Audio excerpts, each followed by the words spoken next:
Hey guys, this is Abhishek here and you are watching Techniques guys। इस video में आपको बताने वाला हूँ कि टॉप 5 या फिर टॉप 8 रीजन, जैसे 5 रीजन आपको देखना ही है और जो नेक्स्ट रीजन है वो एज अ बोनस है। ऐसा बोनस तो बोलना तो नहीं चाहिए लेकिन फिर भी तो ये कुछ रीजन है जिससे आपको मतलब सतर्क रहना है कि आपको iQOO 7 लेजेंड नहीं लेना है, यानी कि reasons not to buy iQOO 7 Legend. I know कि ये काफ़ी पुराना हो चुका है, अब इसे बहुत कम लोग परचेस करेंगे, लेकिन बहुत से लोगों की निगाह अभी भी टिकी हुई है, तो वो बहुत सोच रहे हैं और बहुत ही कंफ्यूज है कि क्या करे, ले या ना ले, क्योंकि एक फ्लैगशिप स्मार्टफोन है और काफ़ी जो हार्डवेयर है इसका बहुत ज़्यादा पावरफुल है और अभी के टाइम पे अभी 40,000 रुपीज़ में 888 सेकंड फ़ोन है आई नो, लेकिन फिर भी इसकी जो ऑप्टिमाइजेशन है वो काफ़ी बेहतरीन मानी गई है जब से लॉन्च हुआ है। तो क्या रीज़न है जिसकी वजह से मैं आपको रोकता हूँ ये स्मार्टफोन लेने के लिए। So let's start the video. अगर आप नया आए हो तो प्लीज़ सब्सक्राइब कर देना और बेल आइकन पे गाइस ऑल पर क्लिक कर देना, क्योंकि क्या पता नेक्स्ट वीडियो आपके लिए बना हो। सो गाइस पहला जो रीज़न है वो है इसकी बैटरी बैकअप। देखो बैटरी बैकअप इसका इतना भी वीक नहीं है, लेकिन फिर भी आपको एक दिन मुश्किल से निकाल के दे देगा। अगर आप एक गेमर हो तो मुश्किल से आपको दिन नहीं चल पाएगा, आपका कोई कोई हिसाब ही नहीं है गाइस। आपको दिन में 2 या 3 बार चार्ज करना ही पड़ेगा, क्योंकि गेम के टाइम इसकी जो बैटरी का ड्रॉपमेंट है बहुत एक्सट्रीम होता है, ऊपर से हीट भी होता है। अगर आपका जो क्लाइमेट है वो गर्म रहेगा तो आप समझ लो कि आपका वो बैटरी ऐसा पानी की तरह चू जाएगा कभी कभी, और नेटवर्क अगर ख़राब रहा तो फिर आप ख़त्म। तो सीधा सीधा कहने का मतलब ये है कि जो बैटरी बैकअप है 4000 mAh वो उतनी अच्छी नहीं देता। इससे अच्छा iQOO 7 में आपको बैटरी बैकअप मिल जाएगा, प्लस 25 का आपको एक्स्ट्रा परसेंटेज मिल जाएगा compare to iQOO 7 Legend. I don't know why कि इनकी ऑप्टिमाइजेशन 888 के साथ इन्होंने ऐसे क्यों नहीं की गई है जैसे कि उन्होंने 870 के साथ किया है। 870 हालांकि 7nm पे बेस्ड है, लेकिन फिर भी वो 5nm बेस्ड 888 से बेहतरीन बैटरी ऑप्टिमाइजेशन या फिर बैटरी एफिशिएंसी देता है। गाइस iQOO और वीवो के डिवाइसेस में जो कस्टम रोम्स है वो बहुत ही मुश्किल होता है इंस्टॉल करना, क्योंकि जो बूट लोडर है, जो पहला स्टेप होता है, वही आप नहीं कर सकते हो। तो आप सोच सकते हो कि अगर आप पहले किसी स्मार्टफोन में, जैसे कि MI के स्मार्टफोन्स में बहुत अच्छा सपोर्ट होता है, आप सैमसंग में भी देख सकते हो, आप वन प्लस में भी देख सकते हो, काफ़ी बढ़िया सपोर्ट होता है इनमें, तो ऐसा आपको iQOO में नहीं मिलेगा। तो अगर आप सोच रहे थे कि आप डिवाइस को रूट करके बहुत कुछ कर पाओगे, तो वैसा आपको फ्लेक्सिबिलिटी बिल्कुल भी नहीं मिलने वाला है iQOO 7 लेजेंड में। इस स्मार्टफोन को मैं लगभग कुछ ज़्यादा ही जब से लॉन्च हुआ था तब से आप समझ सकते हो यूज़ कर रहा हूँ, और लिटरली मैं कह रहा हूँ ये जो मेजर एंड्रॉयड 12 का अपडेट आया, ये मेजर एंड्रॉयड 12 ऑफिशियली कह रहा है, लेकिन फिर भी इसमें काफ़ी सारे ऐसे बग्स हैं जो मुझे फील कराते हैं कि मैं बेटा वर्जन यूज कर रहा हूँ। अब ऐसा क्या ही कर रहे हैं ये लोग, क्या काम कर रहे हैं, आई डोंट नो व्हाई, कि यूज़र्स के जो फीडबैक है वो ले रहे हैं या नहीं ले रहे हैं। उन्होंने जो ग्रुप बनाया कम्युनिटी के अंदर टेलीग्राम में, उनमें से कुछ ले रहे हैं या नहीं, ये बस ऐसे ही कर रहे हैं, बस दिखा रहे हैं कि हम आपके लिए बहुत प्रोडक्टिव हैं, बस ऐसा ही कर रहे हैं और कुछ नहीं कर रहे, क्योंकि मुझे लगता ही नहीं कि इन्होंने कुछ इंप्रूवमेंट करते जा रहे। क्या अगर आपको लगता है कि ये कुछ इंप्रूव कर रहे हैं तो प्लीज़ नीचे बताना, और अगर आप iQOO 7 लेजेंड लेने जा रहे हो तो प्लीज़ आप सतर्क हो जाना, क्योंकि इसमें जो सॉफ्टवेयर इंप्रूवमेंट्स है बहुत ही कम होते हैं।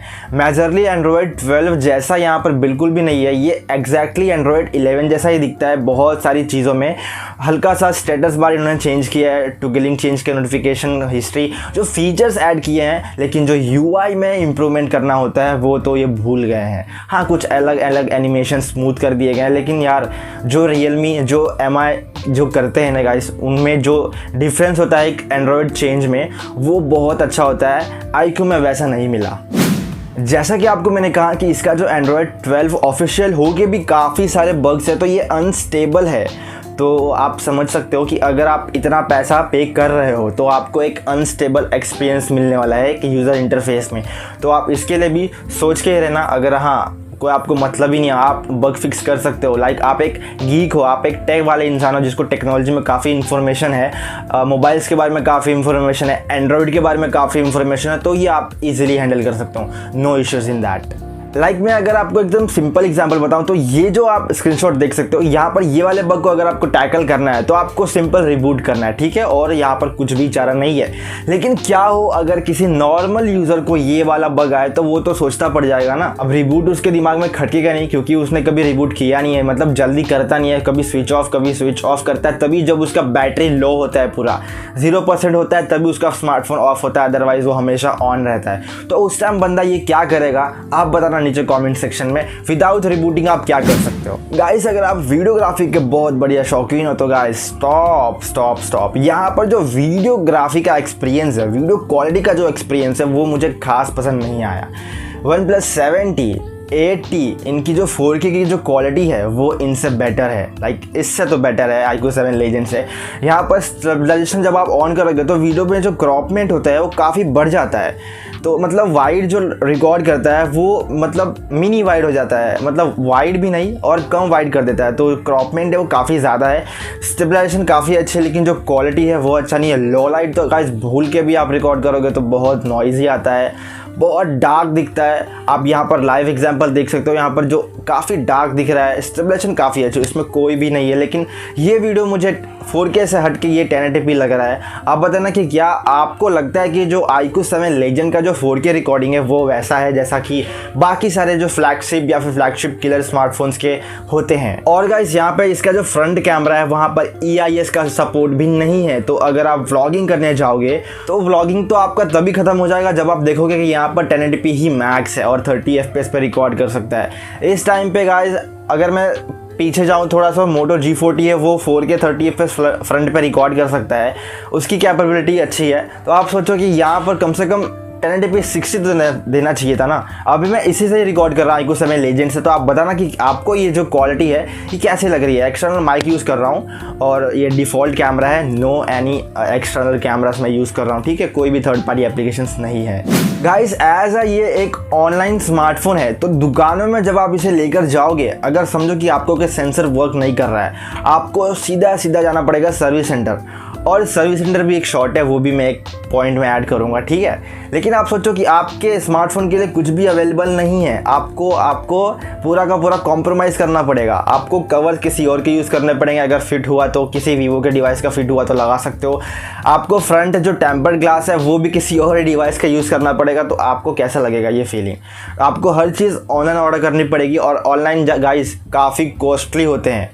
मैं जो टेम्पर ग्लास यूज़ कर रहा हूँ वो 70 रुपीज़ का है और यही ऑनलाइन 300 रुपये का मिलता है, तो इतना डिफरेंस मैं क्यों करूँ। गाइस इस डिवाइस में ड्यूल स्टीरियो स्पीकर्स है और लिटरली क्वालिटी अच्छी है, लेकिन आपको मतलब एक बैलेंस नहीं मिलता है। जो ईयर पीस है वो थोड़ा कम लाउड करता है और जो बॉटम फायरिंग स्पीकर है वो काफ़ी अच्छा लाउड है, तो इनके बीच में जो मतलब कह लो आप बैलेंसिंग है, इनके बीच का जो ऑप्टिमाइजेशन है वो बेहतरीन नहीं किया गया है। हाँ स्पीकर्स लाउड है, बेहतर है, लेकिन उतने क्वालिटी के नहीं है जैसा आप पे कर रहे हो। गाइस अब आते हैं सर्विस सेंटर के ऊपर कि सर्विस सेंटर कैसा है, इसका आपको सपोर्ट, आपको जो सर्विस है वो कैसा मिलने वाला है। आफ्टर सेल सर्विसेज गाइस आपको मतलब एकदम पुअर क्वालिटी की आप एक्सेप्ट कर सकते हो। मेरे स्मार्टफोन के अंदर ग्रीन टेंट इश्यू है, ठीक है, तो मैंने उनसे कॉल किया और पूछा कि अब मैं क्या करूँ, इसका क्या हो सकता है। तो वो कहते हैं कि आप सर्विस सेंटर में जाओ। तो मैंने पूछा वीवो वाले में जा सकते हैं क्या, तो पहले पूछता है आपका शहर कौन सा है, तो मैंने शहर का नाम लिया न्यू मुंबई। तो कहते हैं कि हाँ आप जा सकते हो, लेकिन आपका अगर शहर छोटा मोटा है यानी कि ऐसा स्पेसिफाइड उतना फेमस नहीं है तो आपको डुअल स्टेप करना ही पड़ेगा। और डुअल स्टेप का बहुत खतरनाक मामला है गाइस, आपको कॉल करके वो बुलाना पड़ेगा उनको, वो फ़ोन लेके जाएंगे, ठीक है, और उसमें भी दिन लगेंगे, ठीक है, और जब वो लेके जाएंगे तो 7 डेज़ का कुछ लगता है, मतलब वीक, और वापस जब देंगे तो उसमें भी टाइम लगेगा। तो आप समझ लो कि 2 वीक के आसपास आपका जो स्मार्टफोन है वो बन जाएगा, ठीक है, अगर आपको कोई इशू आता है। और अगर ये आपका सिटी टू सिटी डिपेंड करता है ऑब्वियसली, तो अगर आपका विलेज एरिया रहा तो आप समझ सकते हो कि 1 महीने तक ये लंबा खींच सकता है। तो सर्विस जो है यहाँ पर बिल्कुल भी अच्छी नहीं है। मैं चाहता हूँ कि वीवो से ही पूरा अच्छे से कर ले इनका टाई अप, ताकि वीवो ही पूरी सर्विस कर, क्योंकि वीवो के सर्विस सेंटर काफ़ी ज़्यादा हैं और काफ़ी मतलब बहुत बढ़िया उन्होंने तरक्की कर ली है वीवो वालों ने। तो मैं चाहता हूँ मतलब iQOO से यही दावा करता हूँ कि भाई iQOO वालों आपकी सर्विस सेंटर वीवो के अंदर ही खोल लो। So guys that's all for this video. सो आप बताना कि क्या आपको ये जो 8 पॉइंट्स मैंने दिए हैं, 8 पॉइंटर्स, मतलब कह के गिन के 8 पॉइंटर्स है, लेकिन 5 जो मेजर थे शुरू में वो लिटरली हैं, आपको लगा कि हाँ डाउन ब्रेकिंग पॉइंट्स है कि मैं इसे अभी लेने जा रहा था बस कैंसिल ही कर दिया। लेकिन हाँ गाइस ये स्मार्टफोन बहुत अच्छा है, हार्डवेयर वाइज बहुत बढ़िया है, बस सॉफ्टवेयर इसका अगर पावरफुल हो जाएगा तो ये बहुत बेहतरीन स्मार्टफोन है। लेकिन अब क्या कर सकते हैं, इनमें से कुछ रीजंस तो इसके लिए परमानेंट है, जैसे कि ऑफलाइन स्टोर इसका बहुत कम है, आपको फिजिबिलिटी बिल्कुल नहीं मिलेगी। कवर्स ववर्स आपको ऑनलाइन ऑर्डर करने पड़ेंगे, टेम्पल ग्लास आपको ऑनलाइन ऑर्डर करना पड़ेगा। एंड देन इसकी स्पीकर क्वालिटी भी आप फिक्स नहीं कर सकते हो, वो डिफ़ॉल्ट है, एक बैलेंस नहीं है, अब ऊपर कम नीचे ज़्यादा ऐसा है। इसके बाद इसकी बैटरी बैकअप से आप अगर देखो 888 सबसे बड़ी बात है कि वो पावर एफिशिएंट नहीं है, तो अब सॉफ्टवेयर क्या ही कर सकता है।